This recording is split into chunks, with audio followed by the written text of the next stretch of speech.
Amém. Irmãos, como é bom estar na presença do Senhor, como é bom desfrutar das maravilhas de Deus nas nossas vidas. É maravilhoso, magnífico essa oportunidade, esse privilégio que eu e você tem de estar na presença do Senhor. É um privilégio que foi dado a você. É um privilégio que foi dado somente para você, porque você está aqui hoje. Então agradeça ao Senhor por isso, porque você está aqui. Se você está aqui, foi porque o Senhor te trouxe, te permitiu que você estivesse aqui. Se o Senhor te trouxe, te permitiu que você estivesse aqui hoje, é porque Ele não vai dizer para você. Então, em nome de Jesus, abra o teu coração para ouvir, para entender o recado de Deus para a minha e para a sua vida, em nome de Jesus. Abra a sua Bíblia lá no Salmos de número 1. Salmos de número 1. Bem no meio da Bíblia nós temos Salmos. Salmos bem conhecido, de número 1.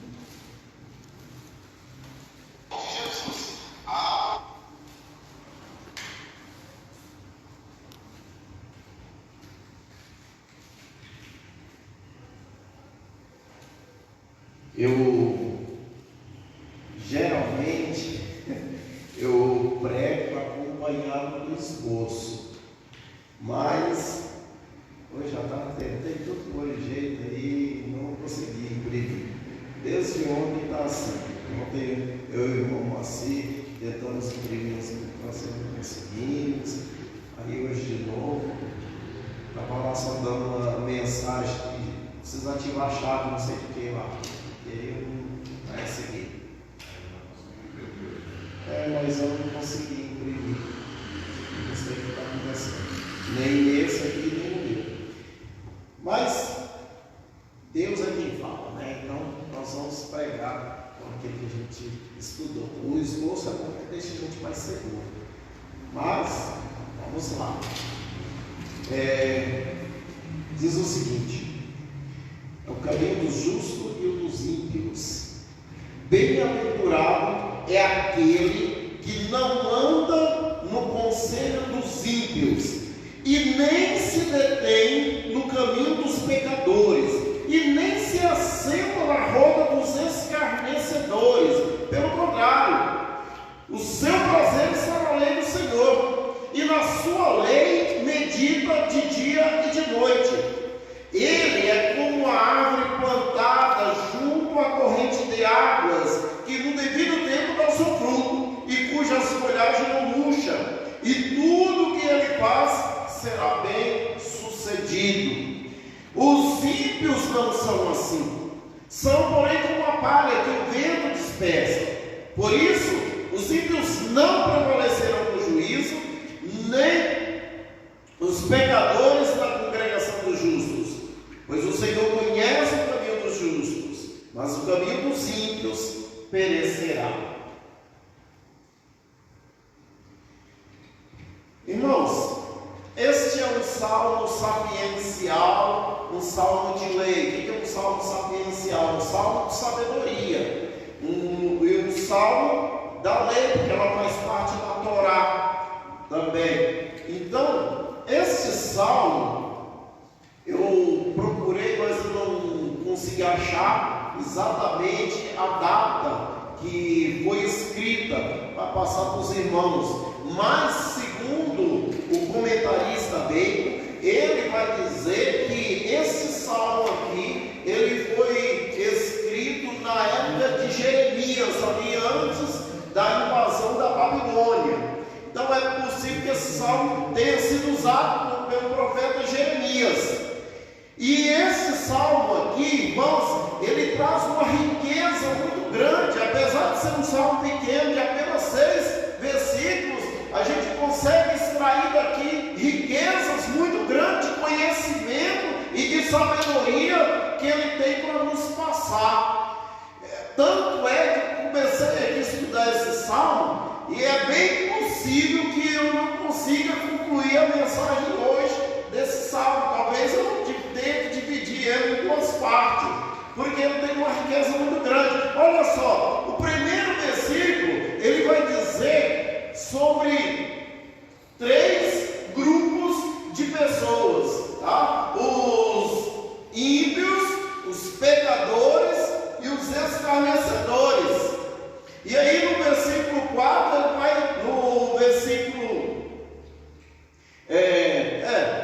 no versículo 3, ele vai falar, não, no versículo 2, aliás, desculpa, ele vai falar sobre o caminho do justo, mas na verdade eu apresento 4 grupos aqui.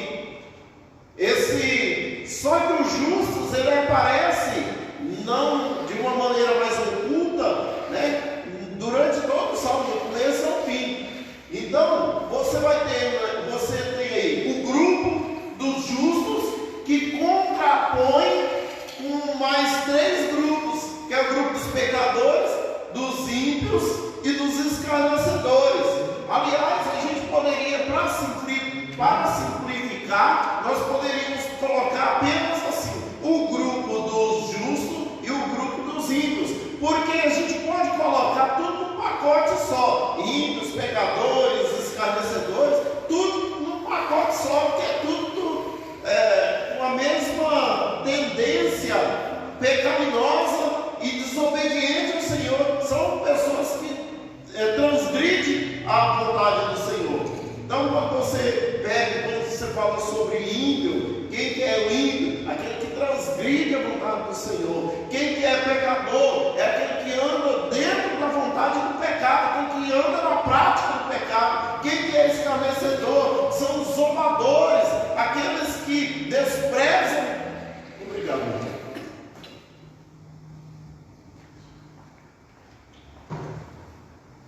Os escarnecedores são os que zombam, são os que desprezam, que fazem piada, menosprezam a palavra do Senhor. Então você tem aí só dando esse panorama aí para os irmãos, você tem esse grupo, esses caminhos, esses 2 aí, e aí formam 2 caminhos: o caminho dessas pessoas e o caminho dos justos. Mas o versículo 1, ele vai dizer o seguinte, que bem-aventurado é o homem que não anda segundo o conselho dessas pessoas. Bem-aventurado é felicíssimos, ou seja, a felicidade do justo está em não andar no caminho dos pecadores. O que é não andar no conselho dos pecadores?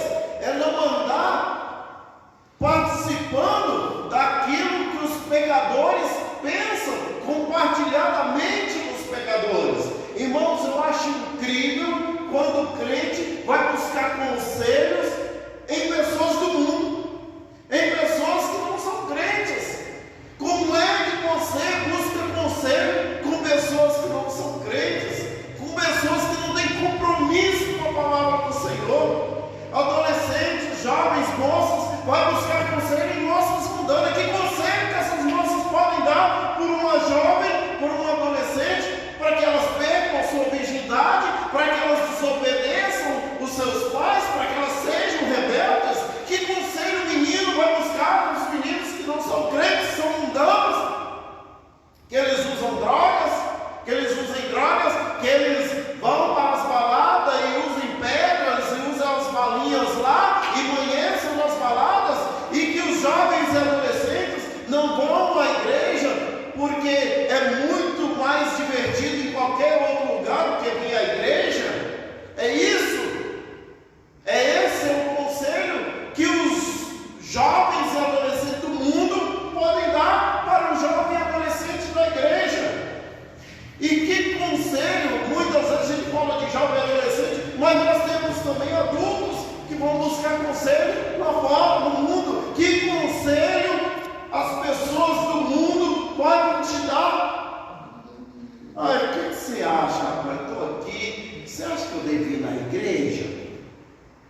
Aí você está pedindo um conselho desse aí para uma pessoa que frequenta bar. com a pessoa que nunca pisou os pés na igreja, qual conselho ele vai te dar? Você acha que ele vai falar para você na igreja? Não sei, estou pensando aqui, será que se eu orar para Deus me abençoar, será que Ele abençoa mesmo? Será que se eu começar a ler a Bíblia, será que eu vou adquirir aí um crescimento espiritual? Você vai pedir conselho, esse tipo de conselho para uma pessoa que é do mundo? Que conselho que vai te dar? Que conselho que uma mulher adúltera vai dar para uma mulher cristã?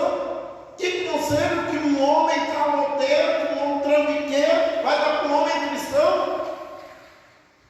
Irmãos, a palavra de Deus diz que nós somos luz e sal. Está lá registrado em Mateus capítulo 5, que nós somos luz e sal. Ou seja, é nós quem contaminamos, é nós que damos sabor às pessoas, é nós que impomos o nosso gosto, é nós que brilhamos.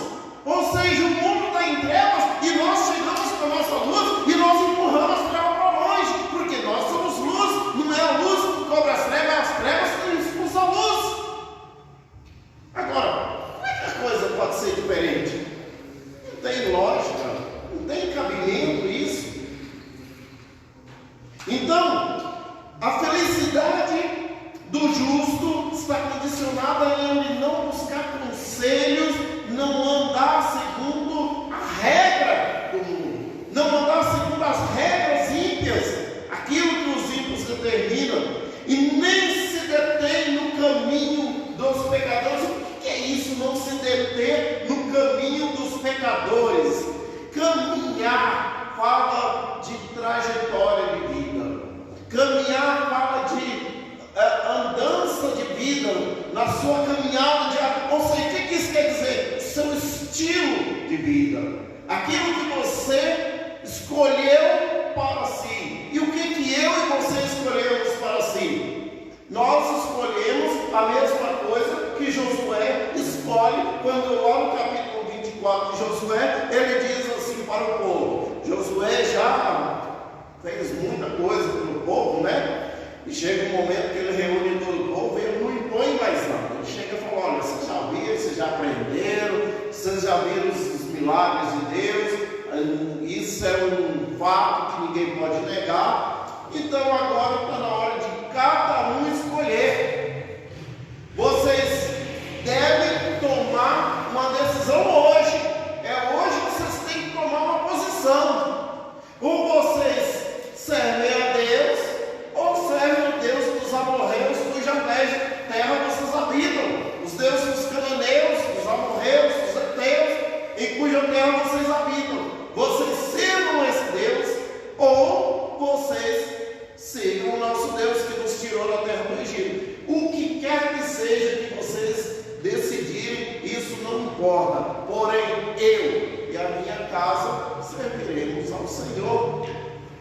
Então, independente do que o mundo está dizendo aí fora, independente do que o mundo prega aí fora, você tem que ter posição. Independente de tudo isso, eu e a minha casa serviremos ao Senhor. Independente do que o mundo prega, independente do que as pessoas estão dizendo. Então, o meu estilo de vida é servir ao Senhor. O meu estilo de vida é andar nos caminhos do Senhor. O meu estilo de vida é fazer a vontade do Senhor. E fazer a vontade do Senhor não está incluso bebedeira, fumar, prostituir, adultério, ser trambiqueiro, ser trapaceiro. Não está incluso ser fofoqueiro, língua solta. Não está incluso nada disso. Toda aquela lista de Gálatas 5, 19 em diante está excluída da minha vida, porque eu ando dentro da vontade do Senhor. Eu sou bem-aventurado, eu sou feliz. A minha felicidade está em fazer a vontade do Senhor, e por isso o meu estilo de vida não está detido no caminho dos pecadores.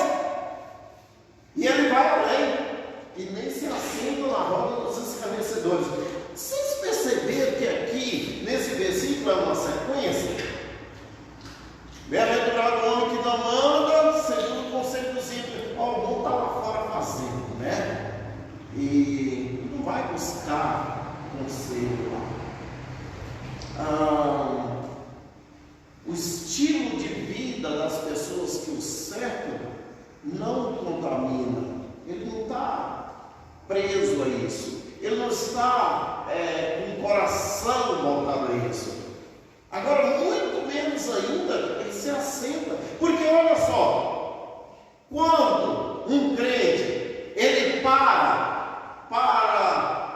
ouvir conselho de ímpio, ele começa então a aderir ao estilo de ímpio. Quando ele ouve o conselho, adere ao estilo do ímpio, ele já começa a fazer parte do grupo.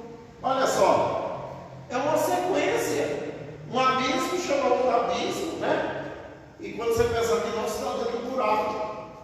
É isso que o salmista aqui está dizendo, que não se assenta na roda dos escarnecedores. Você não tem que se assentar em roda dos escarnecedores.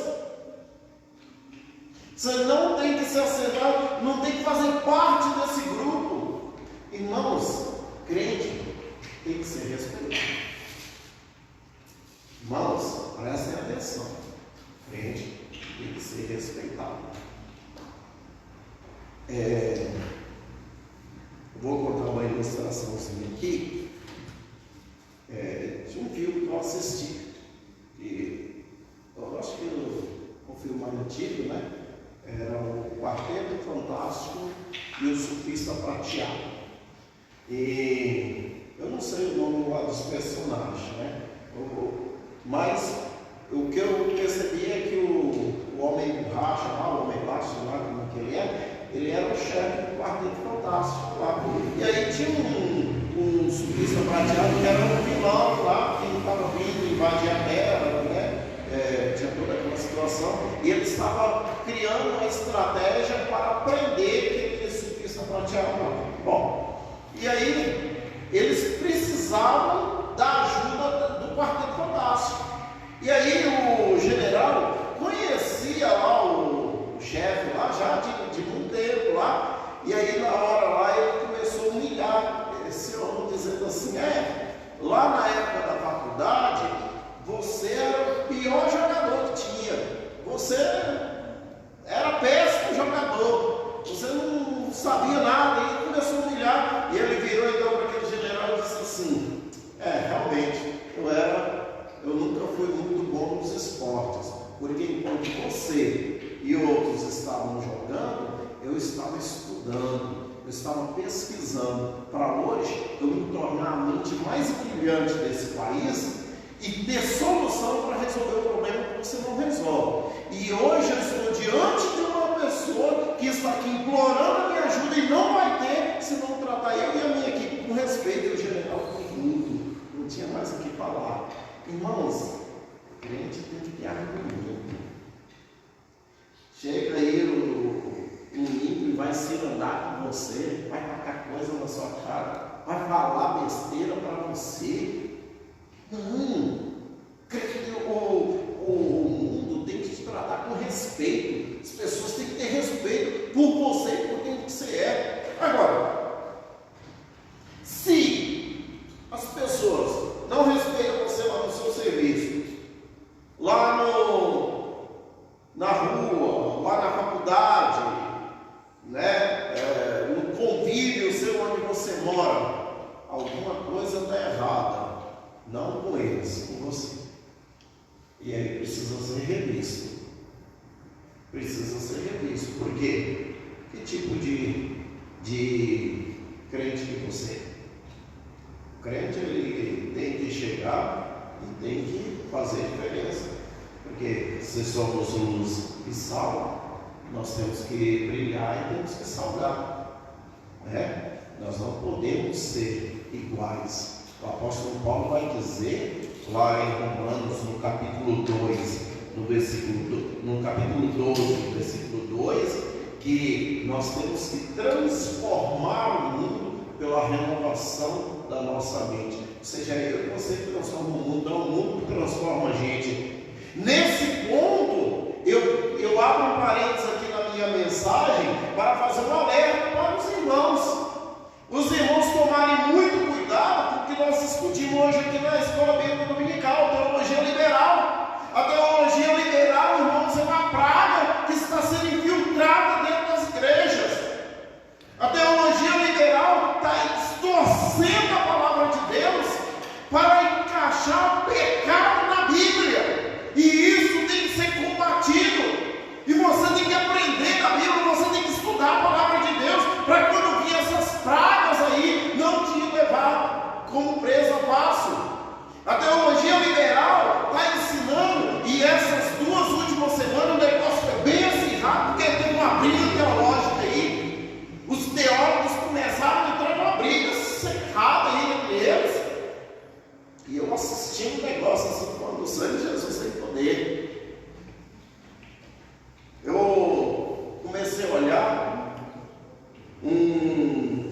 de pregador, professor, doutor em teologia, mestre em teologia, em ciências bíblicas, escreveu vários livros, mestre em psicologia.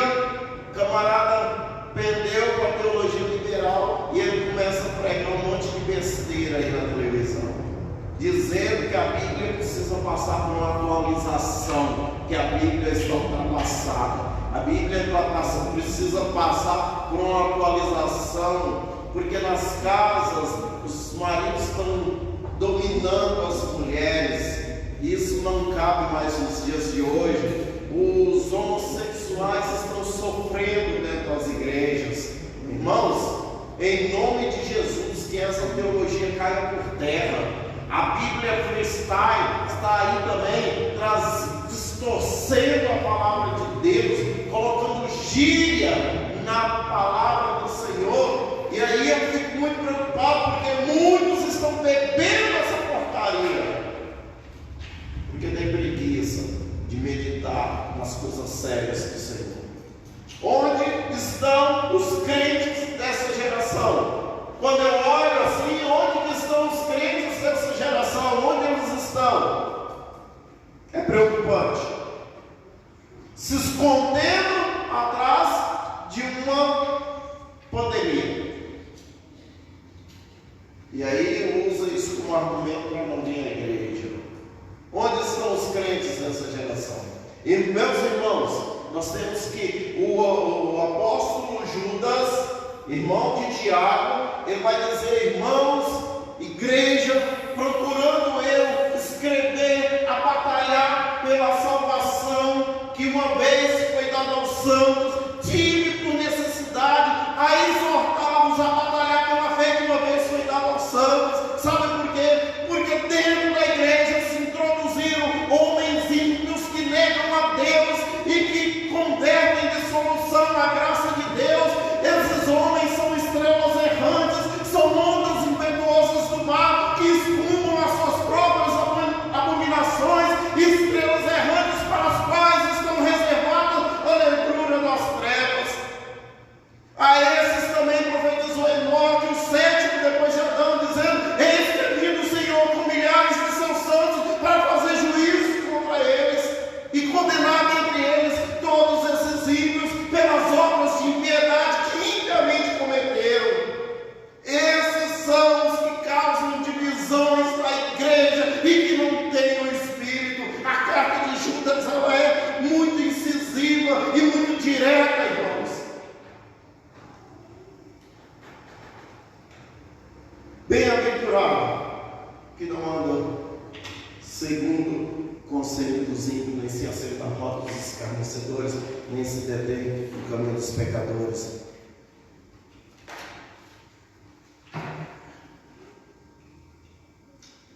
Pelo contrário, o seu prazer está na lei do Senhor, e na lei do Senhor ele medita de dia e de noite. Aí você vai dizer para mim assim: mas a Bíblia está dizendo que é para eu ficar 24 horas meditando nela, lendo. Você precisa estudar. Não é isso não é essa a proposta. Que você pega a Bíblia e fala: ó, ninguém mexe comigo, ninguém me chama, ninguém me incomoda, não vou comer, não vou beber, porque a Bíblia está dizendo que eu tenho que ficar de noite meditando. Não é isso. Você tem que meditar na palavra do Senhor e pôr em prática na sua vida. É assim que nós exercitamos. A gente vem para a igreja, se alimenta, mas depois a gente sai. Você vai para o seu trabalho, você vai para a sua casa, você vai para o convívio lá com os seus colegas de trabalho, e você vai exercitar aquilo que você aprendeu. Você vai pôr em prática. Aqui é a parte teórica, lá é a parte prática. Porque ser crente aqui dentro não é difícil. Mas lá fora, são elas. Às vezes, eu chego até a dizer que, na maioria das vezes, em muitos casos, a nossa maior luta não é nem com os colegas que trabalham dentro da nossa própria casa. A nossa maior luta muitas vezes está travada dentro da nossa casa. Porque é lá dentro de casa que a gente mostra quem a gente realmente é. É aquela pessoa que come 2 quilos de sal por mês com a gente, é que conhece a gente, sabe quem nós somos. Sabe esse cara aí que você é, essa mulher que você é, sabe essa pessoa que você é, esse filho que você é, esse pai que você é, essa mãe que você é. Aí, então, é dentro de casa. Lá não tem hipocrisia, né? Às vezes tem sinceridade aqui demais. Às vezes tem dentro de casa, às vezes a sinceridade chega assim afora, né? Isso também é perigoso, tá? Não vale por isso, nem nenhum. Cuidado com isso. Então, é essa a ideia de você meditar dia e noite, é você estar no centro da vontade de Deus dia e noite, porque, irmãos, com o passar do tempo nós já fomos aprendendo da Bíblia, né? Durante a nossa vida, você tem visto, ouvido a respeito do Senhor, das coisas do Senhor. E aí, quando nós chegamos lá no Salmo 119, ele vai dizer que escondi a tua palavra no meu coração para eu não pecar contra ti. O salmista vai dizer isso: escondi a tua palavra no meu coração para eu não pecar contra ti. E aí, essa é a ideia do salmista, em que nós meditemos na palavra do Senhor de dia e de noite. Qual que é o resultado disso? Qual que é o resultado quando eu não ando no conselho dos ímpios, quando eu não ando no caminho dos pecadores, quando eu não me assento na roda dos escarnecedores, quando eu estou no centro da vontade de Deus, quando eu medito na palavra do Senhor, quando eu escondo a palavra dentro do meu coração, que ela está impregnada na minha mente? Qual que é o resultado disso? Está no versículo 3. Porque ele é como uma árvore plantada junto às correntes das águas, a qual no devido tempo dá o seu fruto, e cuja folhagem não murcha, e tudo que ele faz será bem sucedido. Olha que legal, olha a visão do salmista. Ele olha assim, ele tem uma árvore frondosa, e essa árvore, ela tem um tronco forte, ela tem seus galhos fortes, é uma árvore cheia de folhas verdinhas, né? Não tem folhas murchas naquela árvore, é uma árvore linda, e aquela árvore é uma árvore que dá muitos frutos, é uma árvore que quando chega a época de dar os frutos, ela começa a mostrar a beleza das flores. Ela se enfeita, ela se prepara com toda a imponência e a maravilha das flores que a cobrem com aquela beleza exuberante. E depois daquelas flores, o que vem? Os frutos. E aí, ela não só fornece frutos, porque é uma árvore que é plantada junto às correntes das águas, é uma árvore que tem firmeza, é uma árvore que tem abundância, é uma árvore que tem saúde, é uma árvore que tem vitaminas, é uma árvore que oferece para aqueles que estão cansados a sua fresca sombra. É uma árvore que oferece alimento, é uma árvore que oferece abrigo. Olha que legal, olha quanta coisa. Essa é a árvore, essa é a proposta que o salmista está colocando aqui. Por quê? Analisa só. Para quem que a árvore produz os frutos? Você já viu alguma árvore, por exemplo, você pega aí um pé de laranja, né? Pega um pé de laranja aí. Você já viu a própria laranjeira chupando laranja? Alguém aqui já viu isso? Não. Ela produz os frutos para quem? As pessoas. ir lá, pegar aqueles frutos e saborear. Eu lembro uma vez que eu fui lá no Oeste, onde meu sogro mora, bem na época de colheita de pocã.